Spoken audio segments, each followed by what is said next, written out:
In Pakistan, the government says floods across the country have now killed more than 1,300 people. Rescue efforts are continuing in parts of Sindh province. It's one of the worst affected areas. There's real pressure now to rebuild all of these buildings that have been lost.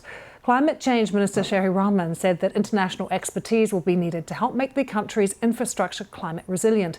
She's been speaking to our Pakistan correspondent, Pumza Khalani.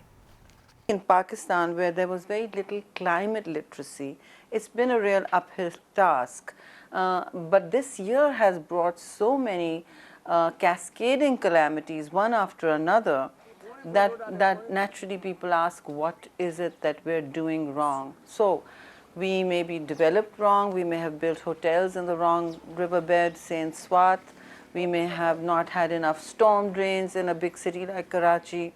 Although this time many were functioning, you just can't, no city can cope with 1100 millimeters of water in 5 hours. It's just not possible. So you know, people are beginning to, it's intellectually fun to sort of agile to say, okay, is it development or is it climate? Honestly, obviously development, climate resilient development is needed. Now, we just have a tsunami pouring buckets and cloudbursts from the sky. Nobody understands what this is. When you say this is climate change, this is because of the heat wave, they do cling to the science of the argument.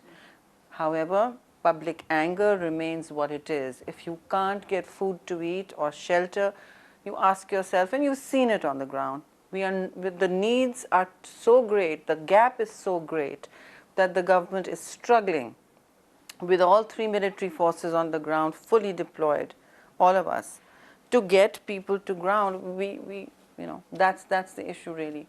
Very close to the conversation around this being a climate-induced crisis has been the point around Pakistan's role in its own emissions, that's only less than 1%. Right. Is Pakistan assigning blame, right? And if it is, who should be doing more now to help out with a problem that Pakistan feels they have not created? There is a strong sense that while we haven't asked for formal reparations, that's a strong litigious, adversarial political process.